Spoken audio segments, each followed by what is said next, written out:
نحمده ونصلي على رسوله الكريم اما بعد فقد قال الله تبارك وتعالى كما ورد في سورة الجاثية اعوذ بالله من الشيطان الرجيم بسم الله الرحمن الرحيم وإنه لعلم للساعة فلا تمترن بها واتبعوني هذا صراط مستقيم صدق اللہ العظیم رب اشرح لی صدری ویسر لی امری واحلل عقدۃ من لسانی یفقہوا قولی اللہم ربنا الہمنا رشدنا واعذنا من شرور انفسنا اللہم ارنا الحق حقا وارزقنا اتباعہ وارنا الباطل باطلا وارزقنا اجتنابہ آمین یا رب العالمین۔ قادیانیت سے متعلق ایک بحث کا آغاز ہو گیا تھا، کیونکہ ہمارے علم میں یہ آیا تھا کہ قادیانیوں نے خاص طور پر ماڈل ٹاؤن کو اپنا ایک مرکز اور اپنا اڈہ بنانے کا فیصلہ کیا ہے، اور اس کا ہمیں تجربہ بھی حاصل ہو گیا۔ کچھ نوجوان اہل سنت کے نوجوان میرے پاس آئے تھے اور انہوں نے میری توجہ ادھر منتقل کرائی کہ یہاں پر یہ اپنی جمعے کی نماز کے لیے اوپن گراؤنڈ استعمال کر رہے ہیں اور اس میں لگا لیتے ہیں پارٹیشن وغیرہ، اور بڑی یوں سمجھیے کہ بڑی مہم کے ساتھ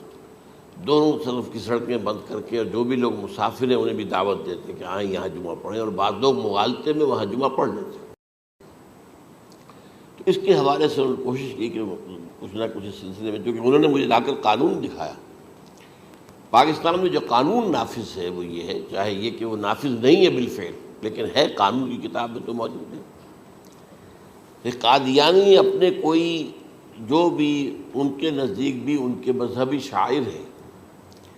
ان کو مسلمانوں کی شکل میں برملا علی الاعلان ادا نہیں کر سکتے،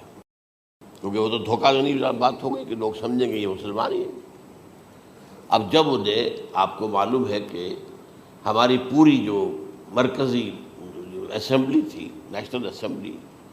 اس کے فیصلے کے تحت قرار دیا گیا بالاتفاق کہ قادیانی غیر مسلم ہے، دائرہ اسلام سے خارج ہے۔ یہ تو فیصلہ ہوا پارلیمنٹ کا اس بڑے پیمانے، بعد میں پھر ضیاء الحق صاحب کے زمانے میں یہ تو ہوا تھا، آپ کو معلوم ہے، بھٹو کے زمانے میں۔ تو ضیاء الحق صاحب کے زمانے میں اسی کی گویا کہ فردر سٹیپ کے طور پر یہ بات طے کی گئی اور قانون بنا دیا گیا کہ وہ اپنی مسجد کو مسجد نہیں کہہ سکتے اور مسجد کی صورت پر نہیں بنا سکتے کہ گزرنے والے کو یہ خیال ہو کہ یہ مسجد ہے۔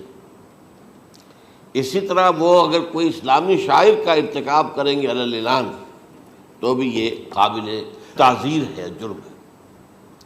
وہ اپنے کئی احاطوں کے اندر، اپنے گھروں کے اندر جو چاہیں کریں، لیکن کھلے میدان میں آ کر جو شاعر اسلامی باہر، ان لوگوں نے سب کچھ اڈاپٹ تو کر رکھا ہے۔ سب سے بڑی بات تو وہ ہے کہ انہوں نے ایک جھوٹے نبی کا اقرار کیا ہے کہ وہ نبی ہے، اس نے ہمارے درمیان فصیل حائل کر دی ہے۔ اب جو اس کو مانتے ہیں ان کے نزدیک ہم کافر ہیں۔ آپ کو معلوم ہے کہ یہ میں بیان کر چکا ہوں کہ حالانکہ قائد اعظم کا کتنا بڑا احسان تھا کہ چودھری ظفر اللہ خان کو انہوں نے فارن منسٹر بنایا پاکستان کا، لیکن جب ان کا انتقال ہوا ہے قائد اعظم کا تو اس کی جنازے کی نماز میں شریک نہیں ہوا، وہ شخص موجود رہا۔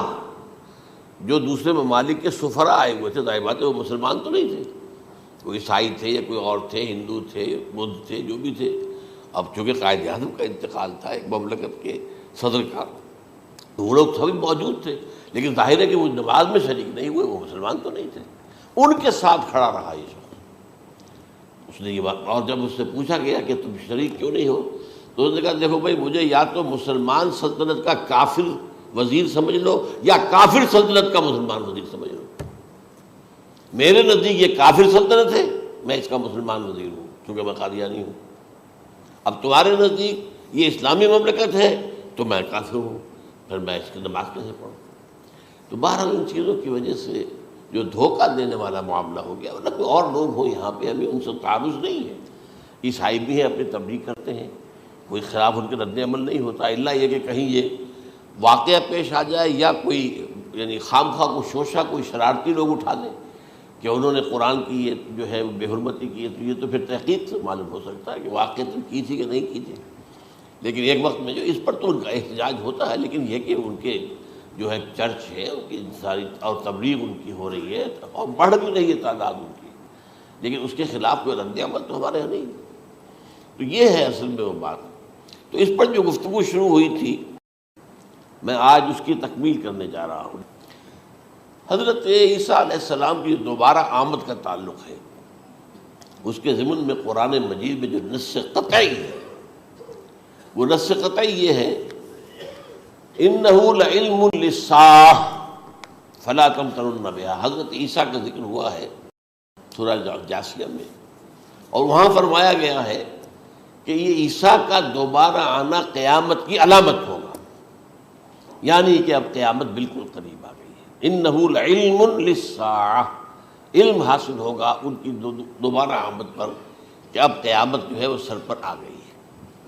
اچھا، اس کے ایک اور جو ہے ذرا بالواسطہ دلائل جو قرآن مجید میں آئے ہیں،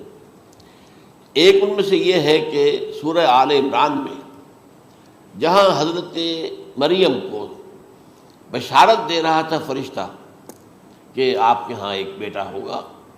وہ بڑی حیران تھی کہ میرے ہاں کیسے بیٹا ہو جائے گا،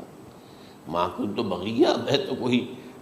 بدکار عورت تو نہیں ہوں، نہ میری کوئی شادی ہوئی ہے ابھی۔ تو اس میں جو باتیں بیان کی تھی فرشتے نے، وہ جو بیٹا ہوگا اس کی کیا شان ہوگی، اس میں یہ الفاظ بھی آتے ہیں وَيُكَلِّمُ النَّاسَ فِي الْمَهْدِ وَكَهْلًا، وہ باتیں کرے گا، لوگوں سے گفتگو کرے گا جبکہ وہ پنجھوڑے میں ہوگا، بچہ ہوگا، گود میں ہوگا، اور کہل کے وقت، کہل کہتے ہیں جب آدمی کی عمر میں جو ہے 40-45 کا کسی بھی اوپر ہو جائے، آپ پہلے طفل کہتے ہیں پھر جوان کہتے ہیں، وہ عربی زبان میں شاب کا لفظ آتا ہے، بہت جوان، بڑی اچھی صحت میں ہے، اس کے بعد پھر ظاہر بات ہے ڈھلوان شروع ہوتی ہے، یہ کہل ہے۔ جب بڑھاپے کے آثار شروع ہوتے ہیں، بال سفید ہونے شروع ہوتے ہیں، تو یہ کہل، قبول۔ اب سوال یہ ہے اس گھوڑے میں بات کر دیں، یہ تو معجزہ ہے، لہذا اس کا ذکر یہاں پر مناسب ہے۔ یہ بڑے ہو کر بات کرنے کی کیا ضرورت تھی کہنے کی، وہ تو سبھی کرتے ہیں انسان، یہ اسی لیے کہ معلوم ہو کہ کہولت بھی انہیں آئے گی یاد۔ حالانکہ آپ کو معلوم ہے سب مانتے ہیں، عیسائی بھی مانتے ہیں، سب مانتے ہیں، 33 برس کی عمر میں انہیں اٹھا لیا گیا، اس دور میں تو کہولت آئی نہیں، اس لیے قرآن ذکر کر رہا ہے۔ اور یہ بات جو ہے دوسری مرتبہ آئی ہے، یہ سورہ المائدہ میں آیت نمبر 110 وَتُكَلِّمُ النَّاسَ فِي الْمَهْدِ وَكَهْلًا، صرف یہ ضمیر کا فرق ہے، وَيُكَلِّمُ النَّاسَ فِي الْمَهْدِ وَكَهْلًا، اور وَتُكَلِّمُ النَّاسَ فِي الْمَهْدِ وَكَهْلًا یہ ہے جب قیامت کے دن اللہ تعالیٰ حضرت عیسیٰ سے سوال کریں گے، اے عیسیٰ ابن مریم، کیا تم نے میری اجازت سے اور میری تائید سے یہ معجزے نہیں دکھائے، یہ معجزے نہیں دکھائے، میں نے تم پر یہ فضل نہیں کیا؟ اور یہ گویا کہ بالواسطہ عیسیٰ کے ماننے والوں سے خطاب ہے کہ اللہ تعالیٰ کے کتنے بڑے بڑے احسان ہوئے، اور اسی میں تم بات کرتے تھے لوگوں سے پنگھوڑے کے اندر بھی اور کہولت کی عمر میں بھی، تو یہ کہولت کی عمر کب آئی؟ حضرت عیسیٰ علیہ السلام۔ تو اس کے بغیر تو ممکن ہی نہیں ہے کہ وہ دوبارہ دنیا میں آئیں، پھر ان کے اوپر وہ عمر آئے اور اس عمر کے اندر بھی وہ بات کریں گے۔ تو یہ میرے نزدیک قرآن مجید کے اندر دلائل ہیں اس چیز کے کہ حضرت عیسیٰ علیہ السلام کی دوبارہ جو ہے آمد ہوگی۔ اب اس ضمن میں چاہتا ہوں کہ آج خاص طور پر جو الساعہ کی اور جو علامتیں قرآن میں آئی ہیں، یہ ضمنی مضمون ہو جائے گا، لیکن بہرحال یہ بھی ایک معلوماتی مضمون ہے کہ ایک تو یہ قیامت کی بڑی نشانیوں میں سے حضرت عیسیٰ کا دوبارہ آنا، اور کیا کیا جو ہے باتیں بیان ہوئی ہیں وہ ذرا غور سے سن لیجیے۔ پہلی بات میں نے ہلکا سا حوالہ دیا تھا، ہم تو ایک لفظ قیامت بولتے ہیں، وہ قیامت جو ہے اتنا ہمارے نزدیک جامع لفظ ہے کہ جس میں وہ بھی جو زلزلۃ الساعہ آئے گا وہ بھی ہے، پھر جو نفخ روح نفخ ساق ہوگا وہ بھی ہے، لیکن قرآن مجید سے معلوم ہوتا ہے کہ یہ الساعہ ہے، وہ گھڑی جس دن کے یہاں قیامت برپا ہوگی، زلزلہ آئے گا، شدید ترین حالات آئیں گے، فوری طور پر تمام انسان بن نہیں جائیں گے۔ جو ہے اس کا نقشہ جو کھینچا گیا ہے، یا ایھا الناس اتقوا ربکم ان زلزلۃ الساعۃ شیء عظیم یوم ترونها تذہل کل مرضعۃ عما ارضعت وتضع کل ذات حمل حملها وتری الناس سکاری وما هم بسکاری ولکن عذاب اللہ شدید۔ اے لوگوں ڈرو، اللہ کا تقوی اختیار کرو، اس لیے کہ قیامت کا زلزلہ بہت سخت شے ہے، بہت بھاری ہے۔ ان زلزلۃ الساعۃ شیء عظیم، جب پہاڑ چل رہے ہوں گے اور جو ہے انسان جو ہیں گے وہ جس طرح پروانے ہوتے ہیں، پتنگے ہوتے ہیں، ایسے اڑ رہے ہوں گے انسان، اور اس میں یہ بھی حال ہوگا کہ لوگ جو ہے ہر جو دودھ پلانے والی ہے وہ اپنے بچے کو بھول جائے گی۔ ظاہر بات ہے کہ اپنی پڑی ہوئی ہے مصیبت، حالانکہ سب سے زیادہ محبوب ترین شے دنیا میں اس سے اونچی محبت نہیں ہو سکتی جو ماں کو اپنے دودھ پیتے بچے سے ہوتی ہے، انہیں بھول جائے۔ تذہب کل مرضعۃ عما ارضعت، اور تمہیں ایسا محسوس ہوگا کہ لوگ کسی نشے کی کیفیت میں ہیں، یعنی وہ بدحواش ہیں، وہ بدحواس ہو گئے، لیکن یہ کہ وما ہم بسکارى، اور وہ مدہوش نہیں ہوں گے، ولکن عذاب اللہ شدید۔ تو یہ ہے زلزلۃ الساعہ، وہ ایک خاص وقت جو ہے، ایک خاص گھڑی جس میں کہ یہ ہونا ہے۔ اس کے علاوہ قرآن مجید میں اب القارعہ، القارعہ ما القارعہ وما ادراک ما القارعہ یوم یکون الناس کالفراش المبثوث وتکون الجبال کالعہن المنفوش۔ اب یہ کیا ہے؟ یہ نقشہ ہے قیامت، یہ الساعہ، القارعہ الساعہ۔ اسی کے ساتھ قرآن میں آتا ہے الواقعہ، اذا وقعت الواقعۃ لیس لوقعتها کاذبہ، تو یہ خافضۃ رافضہ، یہ الفاظ سورہ واقعہ میں ہے۔ اسی طریقے سے اور جو ہے الحاقہ، ما الحاقہ وما ادراک ما الحاقہ، یہ تمام جو الفاظ قرآن مجید میں آئے ہیں یہ آئے ہیں الساعہ کے لیے، قیامت کے لیے نہیں۔ قیامت میں بعد میں بتاؤں گا آپ کو۔ چنانچہ 3 نفخے ہیں جو قرآن سے ثابت، نفخ فی الصور، اور اس نفخ فی الصور کا یہ عالم ہوگا یوم ینفخ فی الصور ففزع من فی السماوات ومن فی الارض الا من شاء اللہ، جس دن پھونکا جائے گا سور میں، اور اس وقت صورتحال یہ ہو جائے گی کہ جو بھی آسمانوں میں ہے، زمین میں ہے، سخت پریشانی اور سخت پشیمانی اور ایک طرح کے مرعوبیت اور خائف ہو کر رہ جائیں گے، الا ان کے کہ جن کو اللہ چاہے، اس کے کوئی ملائکہ مقربین ہوں گے۔ من فی السماوات فی الارض ہے، اس کے ساتھ ہی یہ کہہ دیا گیا ہے، لیکن یہ باقی پورے لوگوں کے اوپر، پوری مخلوقات کے اوپر ایک جو ہے گھبراہٹ کی کیفیت طاری ہو جائے گی۔ تو یہ ہے پہلا فضا۔ دوسرا فضا کیا ہے؟ فضا صعق، صعق کہتے ہیں آدمی کا بے ہوش ہو جانا۔ یہ دوسری مرتبہ جب سور پھونکا جائے گا، وَنُفِخَ فِي الصُّورِ فَصَعِقَ مَن فِي السَّمَاوَاتِ وَمَن فِي الْأَرْضِ إِلَّا مَا شَاءَ اللَّهُ، یہ ہے کہ اس کے بعد وہ سب کے اوپر موت طاری ہو جائے گی۔ یہ دوسرے سور پھونکے جانے کے بعد ہے۔ پھر ثُمَّ نُفِخَ فِيهِ أُخْرَى، پھر ایک مرتبہ اور پھونک ماری جائے گی، یہ تیسرا ہو رہا ہے۔ فَإِذَا هُمْ قِيَامٌ يَنظُرُونَ، تو اچانک سب کے سب کھڑے ہوں گے اللہ کی طرف دیکھتے ہوئے۔ اب یہ جو ہے یہ ہے یوم القیامہ، قام یقوم قیامتاً، کھڑا ہونا، کیونکہ اس دن یوم یقوم الناس لرب العالمین، جس دن کے تمام انسان جو ہے کھڑے ہو جائیں گے اپنے رب کے حضور میں، جس کا نقشہ کھینچا گیا ہے اذا دکت الارض دکا دکا وجاء ربک والملک صفا صفا۔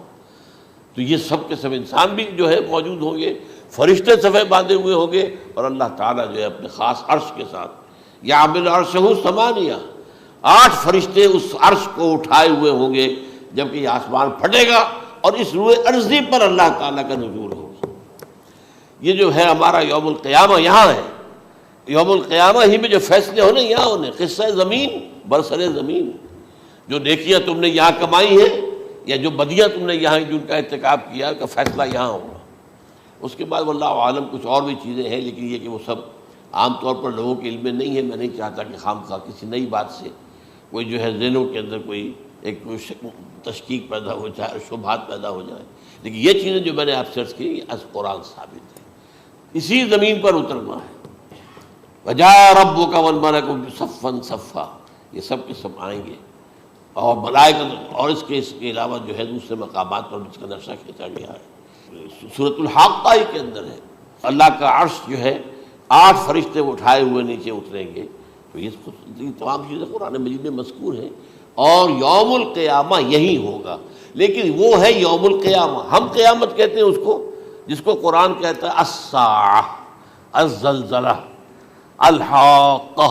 القارعہ، الواقعہ، یہ ہے در حقیقت جو پہلا معاملہ ہے کہ اس کے اندر جو ہے فضا ہو جائے۔ اب دیکھیے جو علامات قیامت احادیث میں آئی ہیں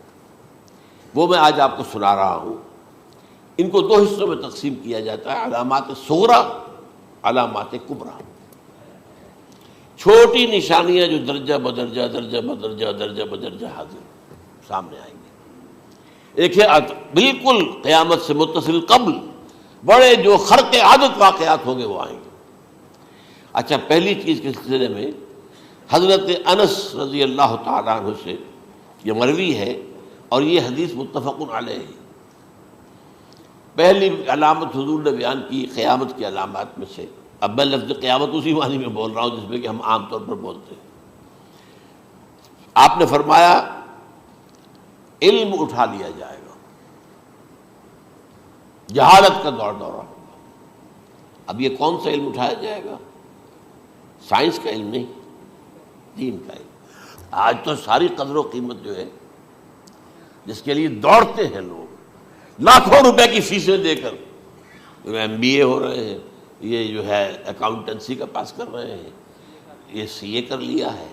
یہ کوئی اور جو ہے فزکس میں کوئی کیمسٹری میں ڈاکٹریٹ کر لی ہے، ڈاکٹر بن گئے تو کیا ہی کہہ رہے ہیں۔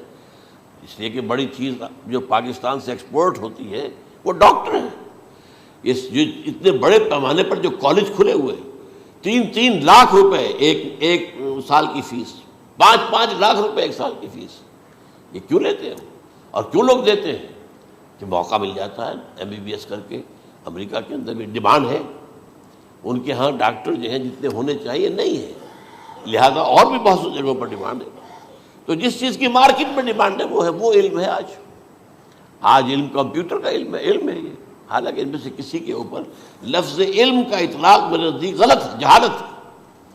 علم وہ ہے جو ذہن کو جلا دے، جو سوچ کو جلا دے، روشنی پیدا کرے، دماغی روشنی، وسعت دے، انسان کے فکر کو وسعت دے، اس کے ذہنی جو ہے جو افق ہے اس کو وسیع کرے۔ علم تو وہ ہے جو حقیقت کے کیا علم بھی اس سے عطا فرمائے۔ قرآن ہے، حدیث ہے، باقی اور چیزیں جو اس سلسلے میں آ سکتی ہیں وہ ہے کہ جو قرآن اور حدیث کی سمجھنے میں مومن ہوں اور زیادہ جو ہے اس کے تک فہم کو آسان کر دیں۔ لیکن یہ کہ فرمایا علم اٹھا لیا جائے گا، جہالت کو فروغ ہوگا، ظاہر بات ہے ایک ہی بات ہوئی ہے۔ دوسرے نمبر پہ یہ کہ جہالت کو فروغ ہوگا۔ نمبر 3 زنا کثرت سے ہوگا۔ نمبر 4 شراب نوشی عام ہو جائے گی۔ نمبر 5 عورتوں کی تعداد بہت زیادہ ہو جائے گی، مردوں کی تعداد کم ہو جائے گی، یہاں تک کہ 50 عورتوں کا خیر خبر کرنے والا، کوئی نگرانی کرنے والا، وہ ایک مرد۔ اچھا، یہ تو ہے ایک حدیث جو میں نے آپ کو بیان کر دی، متفق علیہ، یہ بخاری اور مسلم دونوں میں ہے۔ دوسری حدیث بخاری کی ہے، اس کو حضرت ابو ہریرہ رضی اللہ تعالیٰ عنہ نے روایت فرمایا ہے، قیامت آئے گی جب امانت ضائع ہو جائے گی۔ آج ہمارے ہاں امانت کے ضائع ہونے کا جو نقشہ ہے شاید پوری دنیا میں کہیں اور نہیں۔ جس طرح کے غبن یہاں ہوتے ہیں، جس طرح کک بیکس جو ہے وہ لیے جاتے ہیں، اس غریب یعنی قوم غریب ہے لیکن یہاں وہ امیر بہت بڑے بڑے لوگ ہیں، وہ تو دنیا بھر کے ٹاپ کے امیروں کے اندر ان کا شمار ہو جائے گا۔ لیکن یہ کہ یہ سب امیر کیسے بنے؟ غبن بلین آف ڈالرز کا، اب تو اس سے کم کی تو بات ہی نہیں ہوتی۔ فلاں نے اتنے بلین جو ہے پیسے اپنا جو ہے قرضہ معاف کرا لیا۔ بھائی کس نے کیا، کون کرتا ہے معاف؟ یہ کسی کے باپ کی جاگیر ہے؟ یہ پیسہ بینک کے اندر حکومت کا ہے کہ حکومت کو اختیار ہو کے وہ رائٹ آف کر دے ان کے جو ہے ان کی جائیدادیں کرو ضبط۔ لیکن ہوتا کیا ہے، بینک آفیسر بے ایمان ہے، وہ کہتا تھا 1 کروڑ کا قرضہ لے جاؤ، 10 لاکھ مجھے دے جاؤ، چاہے تم میرے پاس کوئی ڈاکومنٹ جو ہے ایسے نہیں دے سکتے، حالانکہ ہونا چاہیے۔ اتنا بڑا قرضہ لے رہے ہو تو ڈاکومنٹس یہاں پر ہمارے سامنے لاؤ کہ اگر تم نہ دے سکو تو ہم ان ڈاکومنٹس کے ذریعے سے تمہاری جائیداد، تمہاری کوئی جاگیر، تمہاری کوئی اور چیز اس کو قبضہ کریں۔ جب وہ وقت آتا ہے دیکھتے تو یہ ڈاکومنٹس ہی فیک ہیں۔ اللہ اللہ خرچ کیا کرے گا کوئی؟ بینک کا باپ بھی واپس نہیں لے سکتا۔ اور یہ سب کس کی بے ایمانی ہے؟ وہ جو بیٹھا ہوا بینک مینیجر، سارا سودا اس کے مابین تھا کہ 1 کروڑ ہے نا، 10 لاکھ مجھے جو 90 تم لے جاؤ، باقی یہ کہ ٹھیک ہے میں تمہارے جو ڈاکومنٹس تم پیش کر رہے اس میں کوئی اعتراض نہیں کرتا، بس جاؤ۔ اور نمبر 2، حکومت نااہلوں کے سپرد ہو جائے گی۔ یہ ہے امام بخاری کی روایت کردہ روایت جو حضرت ابو ہریرہ سے۔ مسلم شریف میں ابو ہریرہ رضی اللہ تعالیٰ عنہ سے ایک اور روایت ہے، مال عام ہو جائے گا یہاں تک کہ زکوٰۃ قبول کرنے والا کوئی نہ ہوگا۔ یہ بات وہ ہے جو آج سعودی عرب اور UAE کے اندر آپ کثرت سے دیکھ سکتے ہیں۔ دولت جو ہے وہ ریل پیل، ابھی تھوڑا سا آیا ہے معاملہ خاص طور پر دبئی میں، کیونکہ وہاں بہت زیادہ کنسٹرکشن ہو رہی تھی، تو پوری دنیا میں آپ کو معلوم ہے کہ جو ریئل اسٹیٹ کہلاتا ہے اس کا حال بہت پتلا ہے، لیکن وہاں کے دولت ریل پیل ہے ہر جگہ پر۔ اور سب سے اہم متفق علیہ روایت، متفق علیہ کیا، وہ تو حضرت عمر سے بھی مروی ہے، ابن عمر سے بھی مروی ہے، ابن عباس سے بھی مروی ہے، ابو ہریرہ سے بھی مروی ہے، عبداللہ ابن مسعود سے بھی مروی ہے رضی اللہ تعالیٰ عنہ اجمعین۔ اور یہ وہ حدیث ہے جسے کہا جائے حدیث جبرائیل، جسے ام السنہ بھی کہا گیا۔ اس میں جو آخری سوال کیا حضرت جبرائیل نے حضور سے، چوتھا، پہلا یہ تھا کہ اسلام کیا ہے مجھے بتائیے، ایمان کیا ہے، اس کی حقیقت کیا ہے یہ مجھے بتائیے، تیسرا احسان کیا ہے یہ بتائیے، چوتھا یہ قیامت کے بارے میں بتائیے کب ہوگی۔ حضور نے فرمایا کہ اس کے بارے میں جس سے سوال کیا جا رہا ہے وہ اس سے زیادہ نہیں جانتا جو کہ سوال کر رہا ہے۔ اب اس کے کئی مفہوم ہو سکتے ہیں کہ بہرحال یا تو حضرت، چونکہ بعد میں معلوم ہوا کہ حضور نے پہچانا نہیں کہ یہ جبرائیل ہے، بلکہ جب سوال جواب ہو کر وہ چلا گیا شخص تو اچانک حضور کے ذرا ردو ہو ہی لیا، ذرا بلانا اس کو دوبارہ لانا۔ اب جو دیکھا کہ وجود ہی نہیں اس کا، آسمان نے اس کو اچک لیا، زمین نے نگل لیا، کیا ہوا ہے؟ پھر آپ نے یہ جبرائیل تھے جو تمہیں تمہارا دین سکھانے آئے تھے جبکہ تم سوال نہیں کر رہے ہو۔ یہ بڑے بیسک کوسچن تھے، اس لیے کہ دنیا کے ہمارا نظام اسلام پر ہے، ایمان پر نہیں ہے، اس لیے کہ ایمان کو ویریفائی کر ہی نہیں سکتے۔ کیسے پتہ ہوگا اس میں ایمان ہے یا نہیں ہے؟ کوئی آلہ نہیں ہے، کوئی الیکٹروکارڈیوگرام ابھی تک ایسا نہیں ہے، کوئی جو ہے اور جو طریقے چل رہے ہیں وہ تو ان کے ذریعے سے یہ تو نہیں معلوم ہو سکتا ایمان ہے کہ نہیں۔ لہذا یہاں کا سارا نظام اسلام پر ہے، شہادت اللہ الہ الا اللہ وان محمد رسول اللہ، پھر ایک نظام بنا دیا وہ اقام الصلاۃ و ایتاء الزکوٰۃ و صوم رمضان و حج البیت۔ اس میں بھی یہ ہے کہ اگر کوئی نماز کو نہیں مانتا تو کافر ہوگا، لیکن نماز پڑھتا نہیں ہے تو کافر نہیں ہے، فاسق ہے، فاجر ہے، گناہ گار ہے، کمزور مسلمان ہے۔ اس طرح زکوٰۃ کا منکر ہو جائے گا تو وہ کافر ہوگا، لیکن زکوٰۃ دے نہیں رہا ہے تو یہ گویا کہ گناہ گاری ہے، کمزوری ہے۔ تو اس حوالے سے نوٹ کر دیجئے کہ یہاں کا دنیا کا سارا اسلامی نظام اور سارا کانسٹیٹیوشنل اور لیگل سسٹم جو ہے اسلام کا وہ اقرار باللسان پر ہے، ایمان ہے وہ کہ جس کی بنیاد پر وہاں فیصلے ہوں گے۔ یہاں کوئی شخص مسلمانوں کا بڑا لیڈر ہے، بڑا علامہ ہے، بڑی اس کی قدر و منزلت ہے، اس کے ہاتھ چومے جا رہے ہیں، پاؤں چومے جا رہے ہیں، ہو سکتا ہے وہاں کہا جائے دفع ہو جاؤ، تمہارے دل میں ایمان نہیں تھا، تم نے یہ سب کچھ کیا تھا اس لیے کہ کہا جائے کہ بڑے عالم ہو، اور یہ کہا جا چکا فقط قیلا، اب یہاں کچھ نہیں ہے تمہارے پاس۔ پھر فرشتوں کو حکم ہوگا کہ اس کو گھسیٹتے ہوئے جہنم میں ڈال دیں۔ 3 باتیں بیان کی آپ نے، یہی حشر اس کا ہوگا مالدار کا، اللہ پوچھے گا میں نے تمہیں بہت مال دیا تم نے کیا کیا؟ وہ کچھ گنوانا شروع کرے گا، اللہ فرمائے گا جھوٹ بول رہا، قذبت تھا، تم نے یہ خیرات و صدقات اس لیے کیے تھے کہ تمہاری سخاوت کے ڈنکے بج جائے، تعریفیں کی جائے، وہ کی جا چکی ہے، دنیا میں ڈنکا بج گیا، یہاں کچھ نہیں تھا، وہ نیت دل میں کچھ اور تھی تمہارے۔ میں لیس البر ان تولوا وجوہکم والا قرآن مجید کا سبق ہمارا منتخب نصاب کا نمبر 2 بڑی تفصیل سے بیان کیا۔ یہی معاملہ ہوگا اس عالم کا، اللہ فرمائے گا میں نے تمہیں علم دیا، تم نے، وہ کہے گا میں نے علم پھیلایا لوگوں میں ہدایت کی، جھوٹ بول رہے ہیں، تم نے تو صرف اس لیے کیا تھا، تمہاری نیت یہ تھی کہ بڑا عالم شخص ہے، بڑا فاضل شخص ہے، تو یہ سب کہا جا چکا۔ تو وہاں کا معاملہ جو ہے وہ اسلام پر نہیں ہے، یا آپ دکھائیں گے دیکھیے میرا آئیڈینٹی کارڈ، اس پہ اسلام میرا مذہب لکھا ہوا ہے، یا یہ میرا پاسپورٹ ہے، آئیڈینٹیفیکیشن کے لیے دنیا میں عام طور پر یہ چیزیں ہوتی ہیں، کوئی تعلق نہیں۔ آخرت کا معاملہ کسی اور شے پر ہے، وہ تو ایمان دل میں ہے، اور تمہارے تمام جو حرکات ہیں، اعمال ہیں، ان سب کے اندر جب تک کہ اصل جو قوت متحرکہ ہے وہ اللہ کی محبت نہ بن جائے، اخلاص للہ، بحب اللہ للہ، اور یہ کہ یہ تمام چیزیں جیسا کہ فرمایا، ایک حدیث بڑی پیاری ہے، ایمان کی تکمیل کی علامت کیا ہے؟ فرمایا من احب للہ وابغض للہ ومنع للہ واعطى للہ فقد استکمل الایمان، جس شخص کے نے محبت جس سے بھی کی اللہ کے لیے کی، اپنے مفادات کے لیے نہیں، رشتہ داری کی بنیاد پر نہیں، محبت اوپر ہو جائے، رشتہ دار کا حق ہے دو، بیوی کے حقوق ہیں دو، لیکن محبت یہ اللہ کے لیے ہو کہ فلاں شخص سے مجھے محبت اللہ کے لیے، اور اگر نفرت رکھی تو اللہ کی وجہ سے رکھی، اس لیے رکھی کہ وہ اللہ کے دین سے دور ہے، وہ اللہ کے راستے پر نہیں آ رہا ہے، وہ فسق و فجور کی جو ہے زندگی کو آ رہا۔ اس میں بھی یہ ہے کہ یہ نہیں ہے تعلق قطع کر لو، تعلق قطع کرو گے تو تبلیغ اور اصلاح کا موقع کہاں رہے گا، لیکن دلی محبت نہیں ہوگی اس سے۔ تو اگر محبت ہے تو اللہ کے لیے، اور نفرت ہے تو اللہ کے لیے، اور کسی کو کچھ دیا ہے تو اس لیے کہ اللہ کا حکم ہے کہ دوں،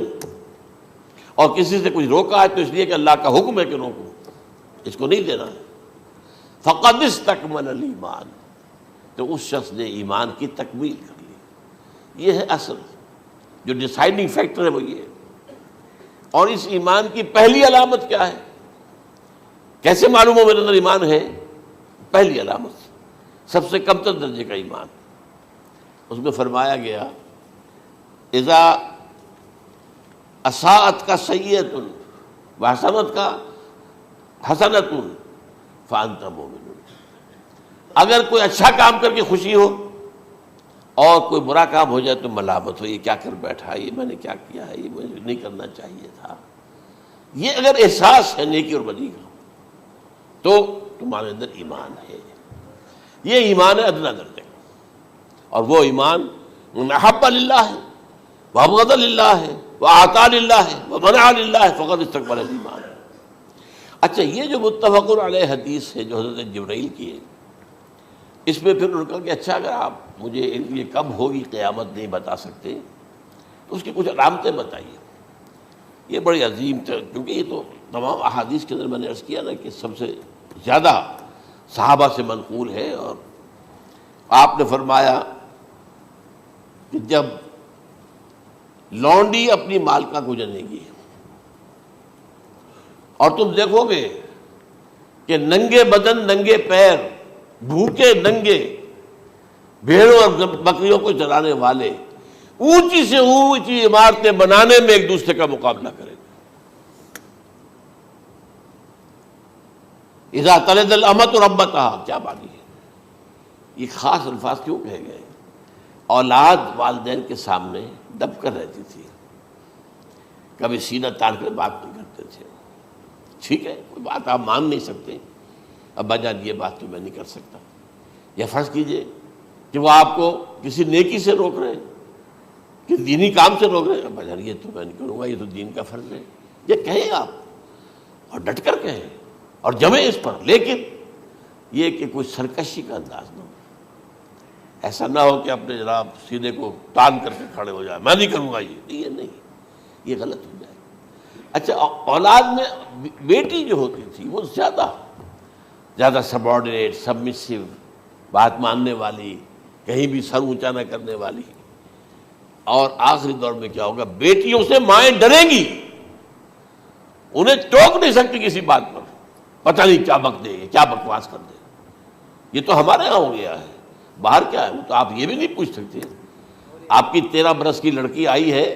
رات کو 1 بجے، نہیں پوچھ سکتے کہاں رہی ہو، یہ رات کہاں گزاری، پوچھ ہی نہیں سکتے، یہ پوچھنا بھی جرم ہے۔ اپنے چھوٹے بچے کو آپ نے ایک تھپڑ مار دیا، تہذیب ہے، سکھانا ہے، غلط کام کیا ہے، اس کی سرزنش ہو رہی ہے، فوراً وہ اگر ایک فون کر دے گا پولیس آئے گی، بچے کو لے جائے گی، اسے لا کر کہیں اور جو ہے ڈپازٹ کرے گی، اور آپ پر مقدمہ چلے گا، آپ کو اس کی سزا بھگتنی ہوگی۔ ظاہر بات ہے کہ پھر وہاں سرکشی کا کیا عالم ہوگا، پھر اولاد کہاں سر جھکائے گی، کس درجے میں جھکائے گی، اس کی تربیت عثمانی میں ہوئی نہیں۔ تو ان تلد الامۃ ربتها، گویا کہ ماں بیٹی کے نزدیک ماں جو ہے وہ ایسی ہو جائے گی جیسے لونڈی، گویا کہ لونڈی نے ایک اپنی مالکہ کو جنم دیا ہے، بیٹی مالکہ بن جائے گی اور ماں جو ہے لونڈی بن جائے گی، اور دولت کی ریل پیل کا ابھرتا دکان، یہ جو بھوکے ننگے اور مفلس، کیا حال تھا 100 برس پہلے، انہیں کھانے کو کچھ نہیں ملتا تھا۔ یہ مشرقی ساحل پر تھے، یہ سوائے یہ کہ مچھلیاں پکڑ لی، اللہ خیر اللہ وہ کھا لی، یا کہیں ان کو بیچ دیا، کوئی بنڈی لگ گئی، بنڈی لگ جاتی تھی وہاں، اور کیا تھا۔ اور مغربی ساحل پہ کیا ہوتا تھا، ساری ان کی معیشت حج کے گرد گھومتی تھی، حاجی آئے ہیں، خریداریاں کر رہے ہیں، اور آپ کو معلوم ہے پوری دنیا سے مال پہلے بھی پہنچتا تھا وہاں، آپ کو جو ہے ہر ملک کے ہر کونے کا پھل وہاں مل جائے گا آج بھی۔ اور وہاں پر یہ ہے کہ سب سے بڑی بدوؤں کے لیے سب سے بڑی بات کیا تھی، قربانی کا گوشت، اسے وہ سکھاتے تھے، سخت چمڑے کر کے کھاتے تھے، یہ ان کا حل تھا۔ آج جا کر دیکھیے نئے شہر بن رہے ہیں، امریکنز کو کانٹریکٹ دیے جا رہے ہیں، بالکل ماڈرن شہر بنا دو، ایک ایبسلیوٹلی ماڈرن شہر جو ہے، وہ جو مشرقی ساحل کے اوپر جو پہلے سے آرام کو سٹی ہے، امریکن سٹی ہو، اس کے اندر کوئی سعودی بھی داخل نہیں ہو سکتا سوائے جس کے پاس اس سٹی کی طرف سے لائسنس نہ ہو، اور اس کی چار دیواری کے اندر، چار دیواری کیا فصیل کے اندر کہی ہے، جو چاہو کرو، کوئی تم پر پابندی نہیں، ننگے نہاؤ، تالاب ہے نہا رہے، ننگی عورتیں ننگی مردیں نہا رہے، کوئی پوچھنے والا نہیں۔ اب اسی قسم کا ایک سٹی آباد ہونا جا رہا ہے مغربی ساحل پر، جدہ اور ینبوع کے درمیان، اور اس میں اصل میں جتنی بھی دولت ہے جو پیٹرول کی ہے وہ وہیں پر رکھ لی جاتی ہے امریکہ کے اندر، تاکہ امریکہ جو ہے ایسے ایسے پروجیکٹ بنا کر جب تمہیں دے گا تو اس میں سے پیسے دے گا، وہ نہیں ملتی ان کو واپس۔ بہرحال یہ تو ایک میں نے ایک جگہ آپ سے ذکر بھی کیا تھا، دی کنفیشنز آف این اکنامک ہٹ مین، وہ کنفیشنز کی بات جو ہے اگر آپ میں سے کسی کو دلچسپی ہو تو اسے پڑھیں، کہ کس طریقے سے 1973 کے آئل امبارگو کے بعد جو شاہ فیصل شہید کے زمانے میں ہوا تھا، پھر جس طریقے سے امریکہ نے ان تمام ممالک کو جکڑ لیا ہے، اس کا پورا جو پروسیس کیا تھا وہ سامنے آتا ہے۔ بہرحال اس کے بعد آتا ہے علامات کبریٰ کا ذکر، بڑی علامتیں جو کہ بالکل خرق عادت کے انداز میں ہوگی، جن کا معاملہ جو ہے وہ آپ کے ناپ تول میں نہیں آ سکتا، آپ کی کیمسٹری فزکس اس کا جو ہے وہ نہیں کر سکتی، ادراک ہوگا یہ قیامت کی۔ ان میں نمبر 1 کیا ہے، ایک بہت بڑا دھواں آئے گا، پوری دنیا کو لپیٹے گا۔ نمبر 2 دجال کا ظہور ہوگا، جو اپنی خدائی کا دعویٰ لے کر آئے گا اور بنوائے گا، اس کے ہاتھ میں ہو جائیں گے، قبضے میں ہو جائیں گے سارے ذرائع پیداوار کے، اس کی طرف بھی پہلا قدم اٹھ چکا ہو، ٹرپس کے نام سے معاہدہ ہو چکا ہے، کوئی ملک اپنا بیج پیدا نہیں کر سکتا ہو، یہ بیج ہم نے ڈیولپ کیے ہیں، ان کے ڈیولپمنٹ سے پہلے تم ایک ایکڑ سے کتنی گندم لیتے تھے، آج کتنی لے رہے ہو، کس بنا پر؟ جینیٹکس کا جو کام ہم نے کیا ہے اس کی بنا پر ہو رہا، ہاں تو ہمارا حق ہے، اس کی رائلٹی ہمارے پاس آنی چاہیے، لہذا صرف ان اداروں سے، ملٹی نیشنل سے خریدا جائے گا بیج،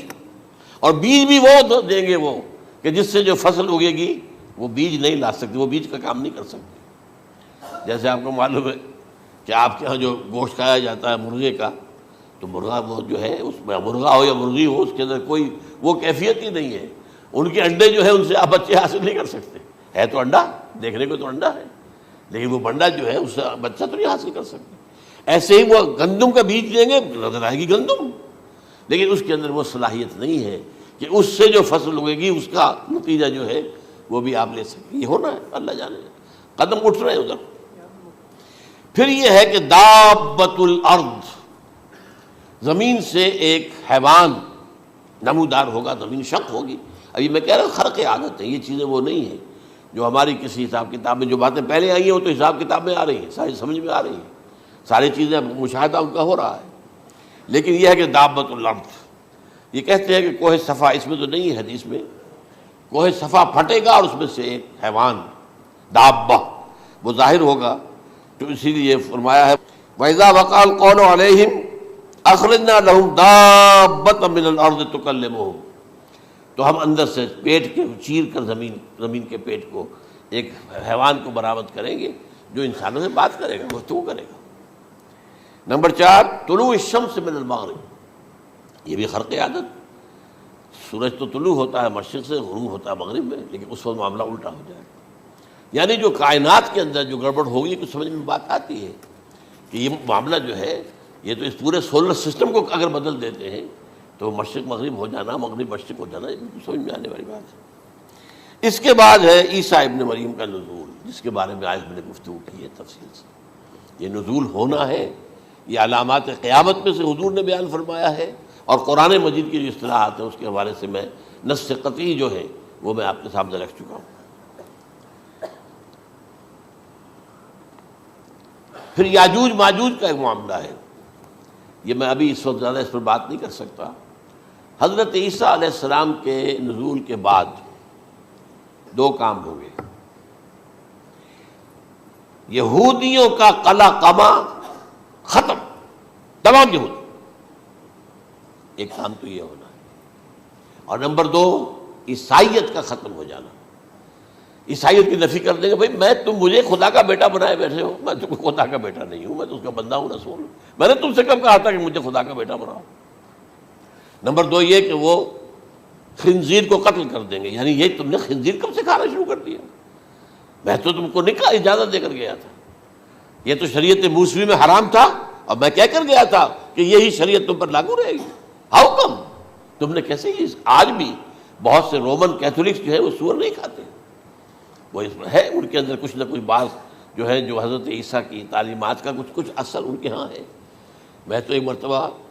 یہ 1971 کی بات ہے، 4-5 دن کے لیے برسلز میں رکا تھا، اس لیے کہ وہاں مجھے ایک صاحب نے خط لکھا تھا کہ وہاں ایک نوجوان ہے، ابھی اس ایمان لایا ہے،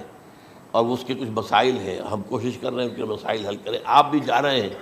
میں انگلینڈ جا رہا تھا تو واپسی پر آپ ان کے یہاں چند دن ٹھہرے، میں حیران ہوا۔ ویسے اس نے مجھے اپنے گھر ٹھہرایا نہیں، اس لیے کہ ماں باپ تو اس کے کرسچن تھے، اور پولیس کا چیف آفیسر اس کا باپ تھا، چیف آف پولیس فورس۔ اس نے مجھ سے 1 دن کھانے پہ بلایا، میں ہوٹل میں ٹھہرایا مجھے،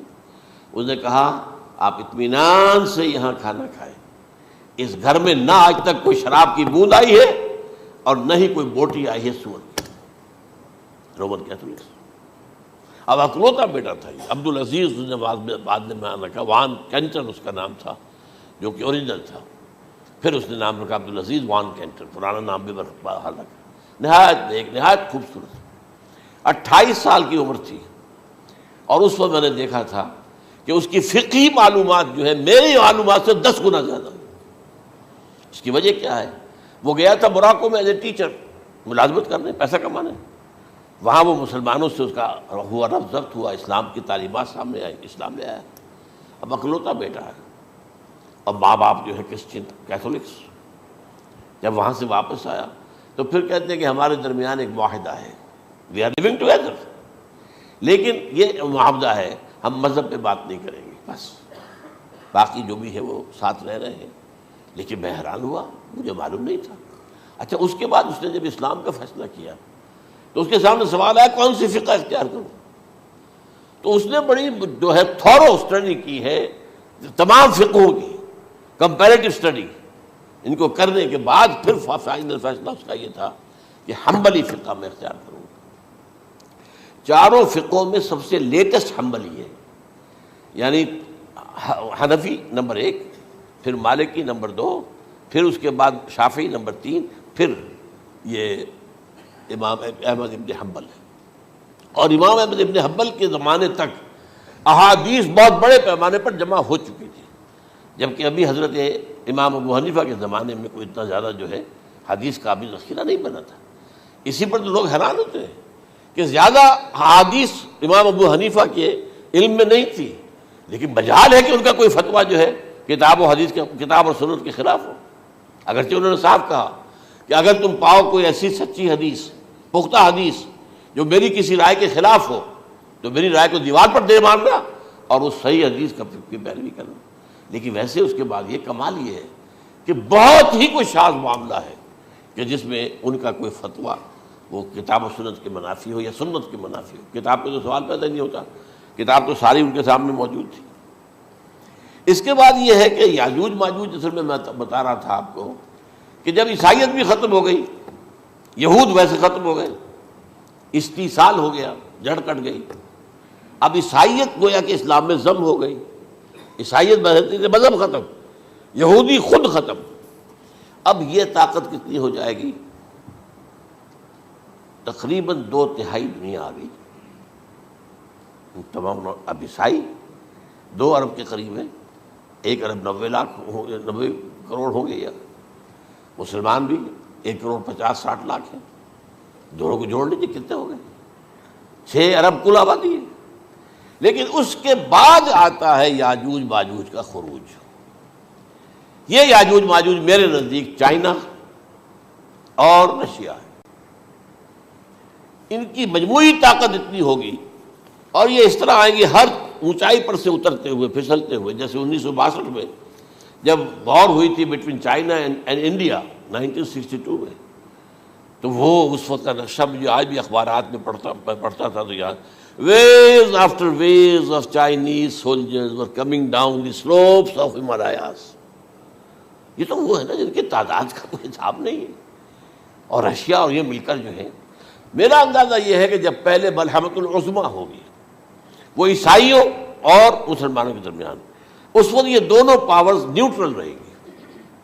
لیکن غالباً یہ بات طے کر لیں گی کہ ویپنز آف ورلڈ جو ہے ماس ڈسٹرکشن، یہ استعمال مت کرنا،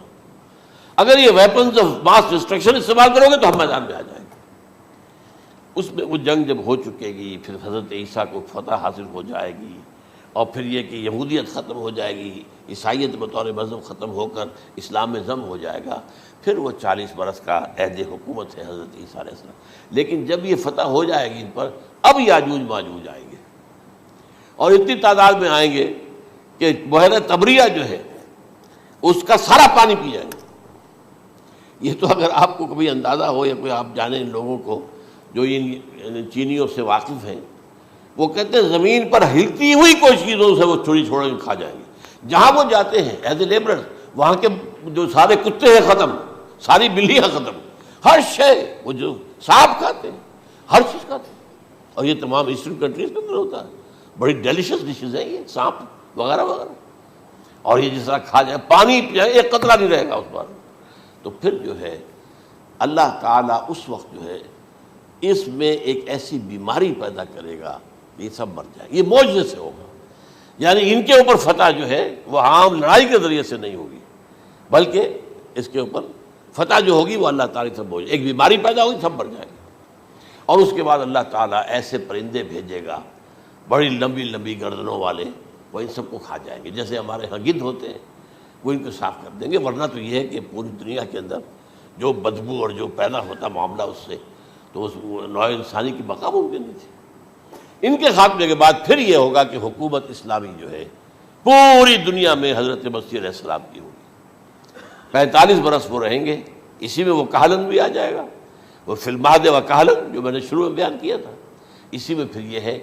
کہ وہ شادی بھی کریں گے، ان کی اولاد بھی ہوگی، اور پھر ان کا انتقال ہوگا تو حضرت حضور صلی اللہ علیہ وسلم کے حجرے میں، وہیں پر جہاں حضور اور ابو بکر اور عمر رضی اللہ تعالیٰ عنہم دفن، وہیں پہ ان کو دفن کیا جائے گا، اور قیامت کے دن حضور فرماتے ہیں کہ میں اور یہ تینوں ساتھ نکلیں گے۔ تو یہ ہے حالات و واقعات۔ بہرحال اس میں یہ ہے کہ یہ نوٹ کر لیجئے کہ جہاں تک ہمارے ہاں آج کل کا معاملہ ہے، میرے نزدیک میں یہ کہنے پر مجبور ہوں، جو رفع و نزول مسیح کو نہیں مانتا وہ کم سے کم منکر حدیث ضرور ہے، میں اس سے کم کا فتویٰ نہیں دے سکتا۔ اب یہ ہے کہ جو لوگ مہدی کو نہیں مانتے ان کا معاملہ میں مختلف سمجھتا ہوں، چند منٹ لے رہا ہوں آپ کے وہاں، اس لیے کہ ان کی حدیثیں صحیحین میں نہیں ہیں، بخاری مسلم میں نہیں، اور یہ کہ بہرحال ان کا معاملہ جو ہے وہ ایسا نہیں ہے حضرت عیسیٰ کا۔